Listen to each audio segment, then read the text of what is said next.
একটা কথা আমি নেতা কর্মীদের উদ্দেশ্যে বলতে চাই, আপনারা মনে করেন না সেই রাজনীতি এখন আর আছে? বর্তমান রাজনীতি জবাবদিহিতার রাজনীতি, বর্তমান রাজনীতি কোনো প্রতিহিংসার রাজনীতি নয়। আমরা কারোর সাথে কোনো প্রতিহিংসার রাজনীতি করবো না।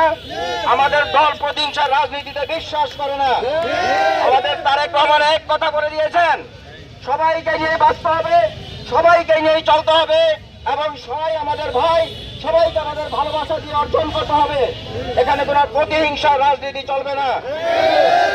এবং সেই হিসাবে আপনারা যে যেখানে আছেন সবাইকে আপন করে নেবেন, সবাইকে ভাই বলে নেবেন এবং সবাইকে এক হয়ে ধারে এসেছে জয়লাভ করার জন্য আপনারা প্রত্যেকের ঘরে ঘরে দুর্গ করে তোলেন। আমরা বিএনপির উপর দুর্গ করে তুলে সমস্ত মানুষকে বুঝিয়ে দেব বিএনপি প্রতিহিংসায় রাজনীতি